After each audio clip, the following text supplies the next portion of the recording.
Welcome back to the Cedric Live Show. I'm here with the Managing Director of the Ruparelia Group, Rajiv, and the Chief Operating Officer of Xente, Francis. Now, before we went to break, Rajiv countered what you said about technology and its impact. And I think in summary, he said that we still have a way to go, simply because of things that are beyond our control, such as the cost of the internet. What do you say? Well, I do believe my main man here, Rajiv, is actually right about a lot of what he said. However, I want to also believe that there is a lot of hope in what we're doing, because we are seeing a fast-growing smartphone penetration, not in Africa just alone, but globally. But when you look at how many people are starting to access the services via mobile in Uganda, in Nigeria, in South Africa, wherever it is in Africa that you look at. So you've expanded into Kenya, you said? Yes. So we have launched in Nigeria. Fantastic. We've launched in Kenya. Yes. We've launched in Tanzania.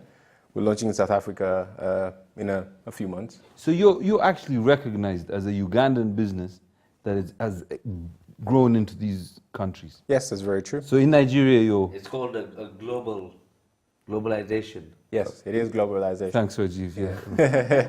Globalization. Yes. Yes. So we're seeing ourselves in this present day and age being able to be one of the fast Ugandan companies just to spread digitally. Yes. Because of the ease of how things are done now and the ease of technology. Yes. But we still do face the same challenges that Rajiv mentioned, things like illiteracy. We find that we have to do a lot more to educate our customer to bridge the gap of acquisition. Okay. And we do believe, however, that with the existing infrastructure that we have in place, we can play around with what we have to deliver an effective, efficient service. In Uganda, you have about 35,000 subscribers. Yeah, we do. Which is commendable. I mean, in terms of, the way our country is at the moment. Yeah. Now, last year, I was informed that you were one of the select winners of the National ICT Information Support Program. Yes, we were. Which came through the Ministry of...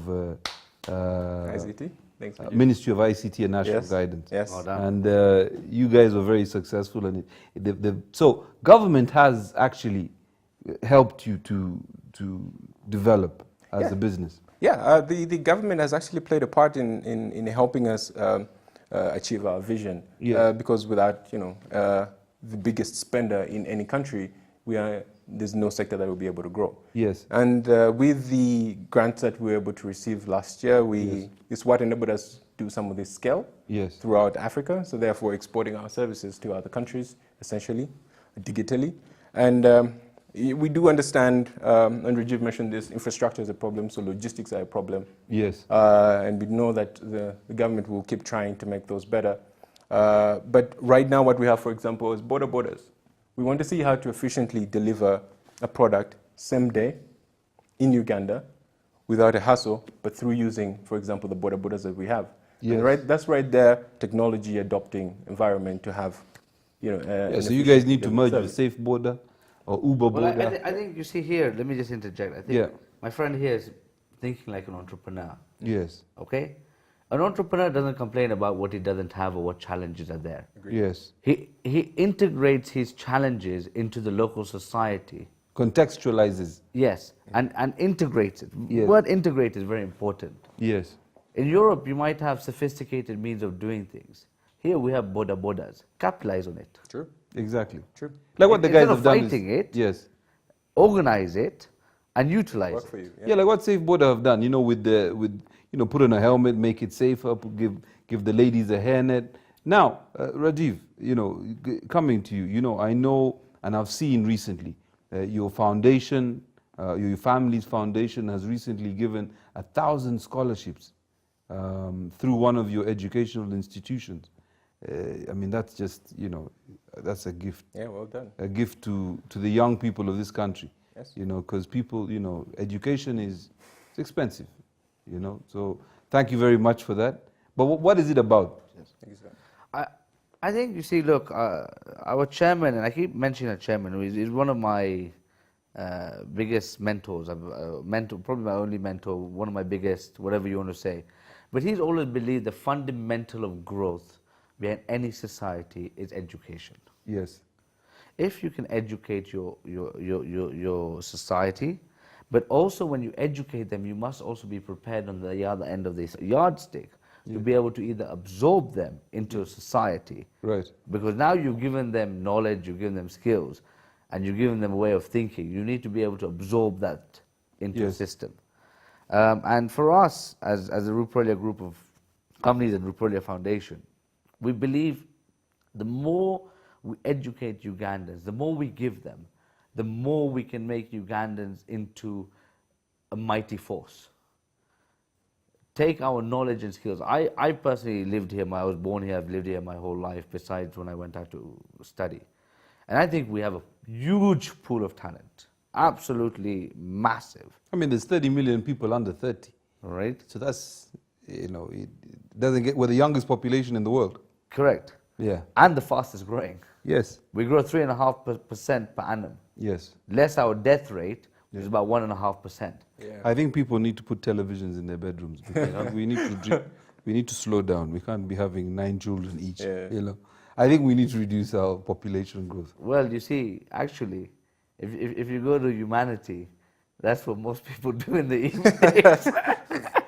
As a form of their entertainment. Hey, listen, this is the national broadcaster. We have to be careful, before the Minister of Ethics shuts down Xente, So, I mean, I've even seen the stuff you did with the young kid, the rapper, fresh kid, and it was wonderful what you did for him. And I hope that, his life will be a bit different for that. Now, I come back to you. I'm sure you're at the stage now where you're looking at taking your business from one level to the next. You've passed the seed capital stage. You're now starting to talk with the big boys in terms of, I suppose, Silicon Valley money, that sort of thing. Yeah. And you're sitting very close to Silicon Valley money right now. So I'm going to ask you a question. I'm going to ask you a question, right? Sure. Okay, I'm going to ask you a question.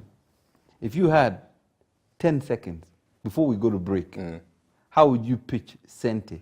And I want you to teach these young guys out there how to sell a business. How would you pitch it to Rajiv? First of all, he's not interested. He said he's a farmer. Is he a farmer? No, he's a traditional. But I'm a farmer also. Yes, he's a farmer. Yes, Farmer, horticulture. a real estate, a contractor. Yeah. He's your traditional businessman. Yeah. What he has a checkbook, right? He has a pen, and he's looking at you. True. And he's saying to you, because even the guys in Silicon Valley made their initial monies from these kind of guys, traditional businessmen, the Rockefellers of this world. So, what would you say to him? Well, in 10 seconds, I would say to Rajiv here, technology is the next big thing. Everybody knows that. We are in the internet revolution, and you mentioned that. We have the fastest growing app, at least as far as the regions we have expanded into right now. And we do believe we in Africa have the opportunity to use as little capital possible to make the biggest impact. We are going to be able to take this country by storm, take the continent by storm next. Jumia just IPO'd. We believe we're going to be the next IPO. You know, I would have given, if I had it, I would have given it to you. Thank you, sir. But I don't have it, so well, maybe no. Rajiv. We gotta start something. What do you think, Rajiv? Look, dream big. The IPO is a big thing. Yeah. It's the right direction to go in. It's the right mindset to have. And I think if you have a vision and you're driving towards a vision, you capture your audience through your vision.